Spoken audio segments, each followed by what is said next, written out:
Marvel Comics no siempre se caracteriza, al menos en gran parte del tiempo, por hacer de sus macroeventos algo demasiado icónico. Digamos, dudo que alguien sepa cómo termina Devil's Reign sin buscarlo en internet. Pero uno que sí, y se ha quedado en el pensamiento colectivo de los lectores de cómics y ajenos a estos, es Civil War. El cómic está escrito por Mark Millar, a quien se le puede poner en duda la irregularidad de la calidad de sus historias. Sí, escribió Old Man Logan, pero también a los Ultimates. Por fortuna, Civil War salió en uno de sus momentos buenos. Esta historia nos muestra un clásico enfrentamiento de héroes opuestos. Década y media atrás, DC lo había hecho con The Dark Knight Returns. Pero en esta ocasión, lo que hace especial a este enfrentamiento es la escala de la pelea que involucra a todos los héroes de Marvel de Estados Unidos, que son como el 90%. Esto para poner en tela de juicio los derechos y obligaciones de los superhéroes, suceso que quisieron adaptar en la tercera parte de la saga de películas del Capitán América del UCM, aunque de cierta forma bajo un enfoque político diferente. Enfoques de los que obviamente hablaremos el día de hoy, así que ponte cómodo porque vamos a empezar. Pero antes, solo vengo a recordarles que nada más el 10% de las personas que están viendo este video están suscritas, así que pícale al botón de suscribirse si te gusta el contenido. Ahora sí, continuamos. Para comenzar con la historia de los cómics, debemos hacernos la pregunta: ¿los héroes tienen consecuencias? O sea, nosotros en la posición de espectadores sabemos que nuestros héroes, si bien ganan el combate contra el villano en turno y salvan el día, personalmente no siempre obtienen una victoria.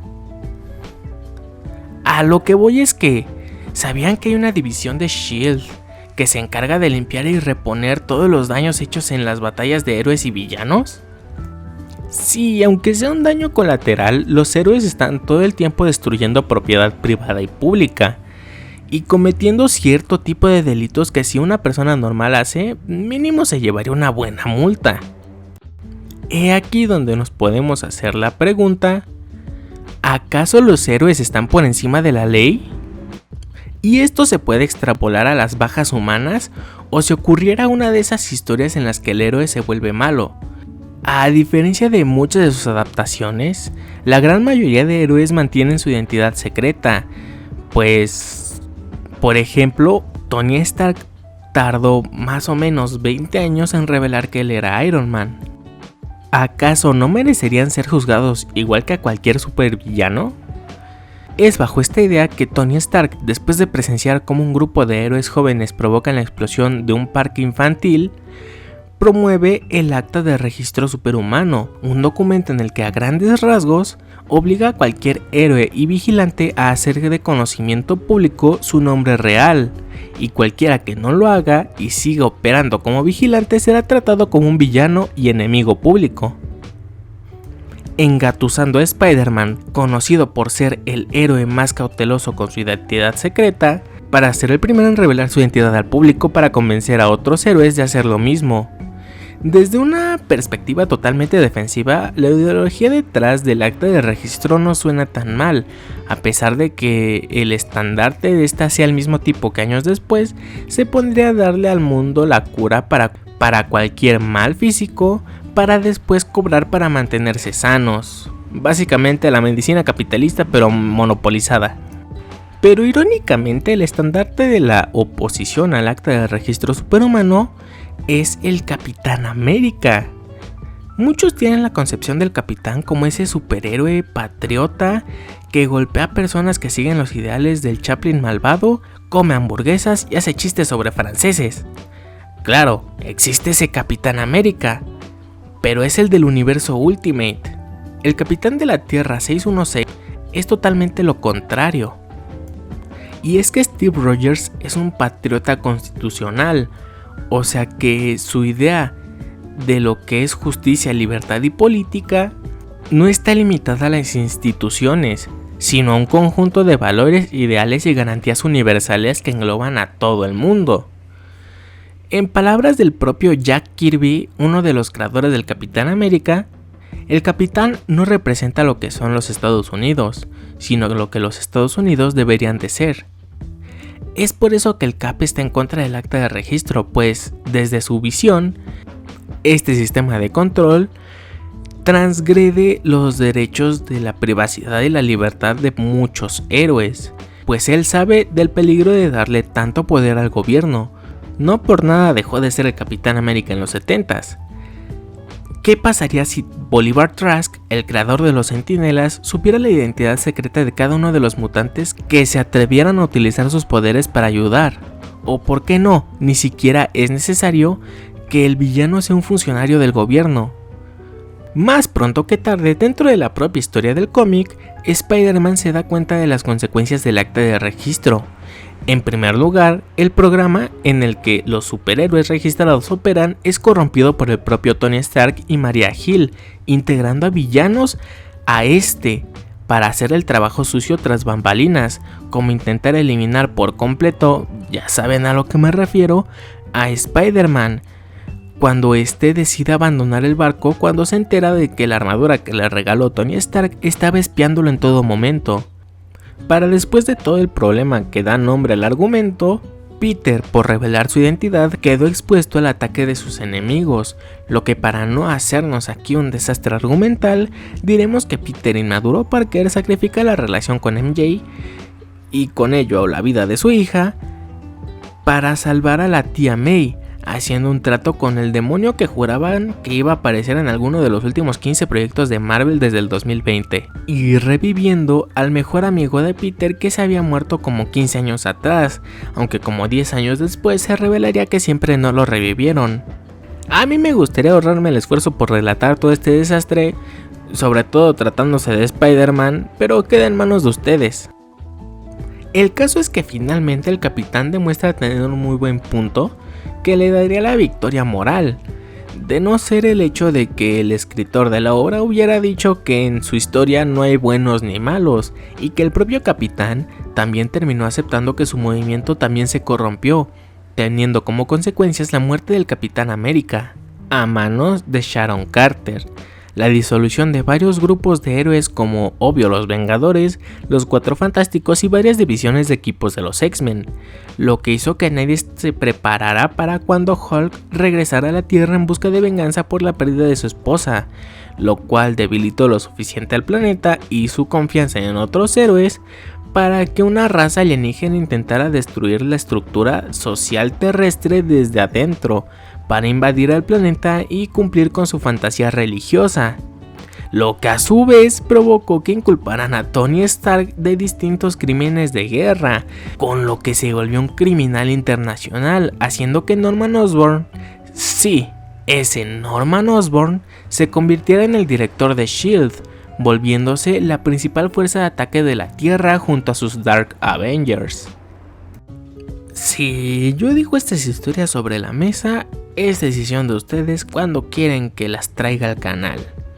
Por otro lado, saltando hacia el medio del cine, la adaptación de Civil War dentro del MCU nos da una forma menos difusa para diferenciar entre qué bando es el correcto y cuál no. El Capitán América es el bueno y Iron Man es el malo. ¿Por qué? La cosa es simple. La película se llama Capitán América Civil War, no Iron Man Civil War. Bueno, la cosa es mucho más compleja. En realidad, toda la trama de la película se desata cuando una nueva alineación de los Vengadores está peleando en contra de la banda de Crossbones en Nigeria, evitando que se libere un arma biológica. Es allí cuando Wanda intenta evitar una explosión en medio de un mercado, pero al intentar enviarla al espacio, termina por liberarla dentro de un edificio, llevándose muchas personas de por medio, lo que motiva a la ONU a redactar los acuerdos de Sokovia, impulsados por Tony Stark. Estos acuerdos proponen hacer que los Vengadores sean parte de la ONU, con lo que dejarían de actuar libremente por el mundo y deliberarían su intervención por medio de un concilio, utilizando como evidencia del daño de los héroes para la sociedad la invasión de los elfos oscuros en la Tierra en todo un mundo oscuro. No sabía que existía esa película. la caída del Helicardier. ¡Wow! ¡Qué sorpresa! El Helicardier cayéndose. En Capitán América y el Soldado del Invierno, y a diferencia de los dos anteriores, esta es la única que es totalmente responsabilidad del héroe, entre comillas, la casi extinción de la humanidad a manos de Ultron en Sokovia, lo que también se llevó la vida de miles de personas, entre ellas la de un chico cuya madre le reclama a Tony Stark su pérdida, a lo cual regresaremos en un instante. Steve duda el firmar los acuerdos, en primera por el hecho de ver a los Vengadores como una fuerza de ataque, como un ejército, como soldados. Y en segunda, cuando están discutiendo los términos de los acuerdos, Steve, al saber que no podrían ayudar en cualquier parte del mundo en cualquier momento, al menos hasta que el concilio de la ONU decida si son o no son aptos para la misión, Steve se decide por no firmar.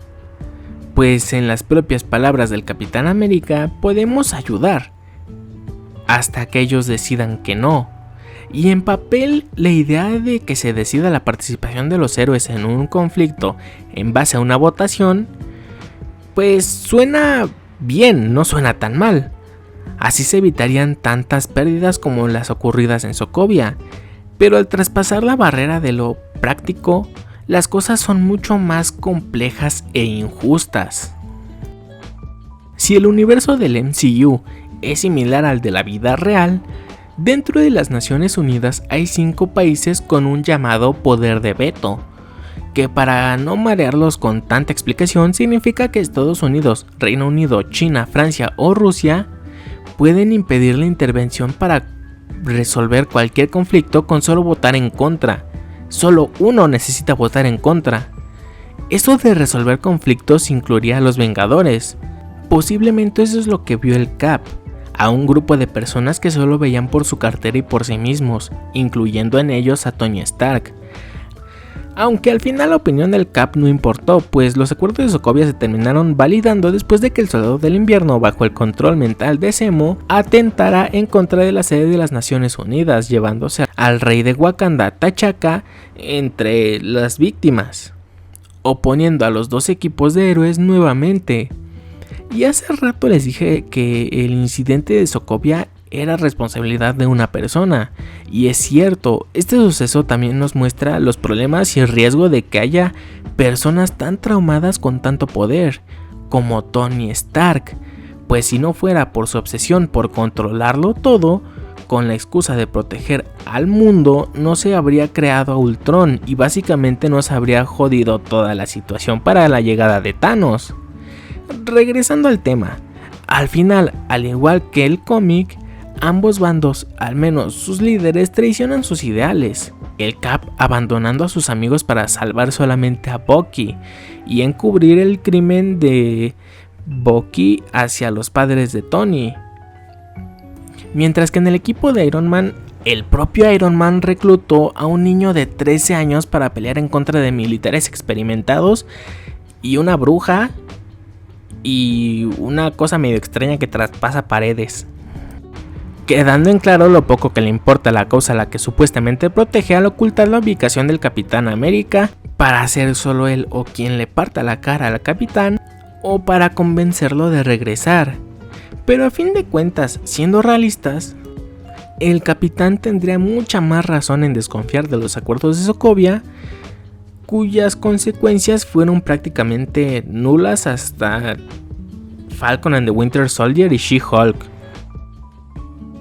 Aparte de evidenciar los problemas paternos de Tony Stark y el separar a los Vengadores, aunque a grandes rasgos lo que estas dos historias tratan de hacer es plantear la pregunta hasta cuándo hay suficiente libertad y cuestionarnos qué es lo que preferimos, limitar nuestra capacidad de decidir sobre nuestras acciones a cambio de seguridad o arriesgarnos como siempre ha sido a cambio de tener la libertad de que no vulneren nuestros derechos.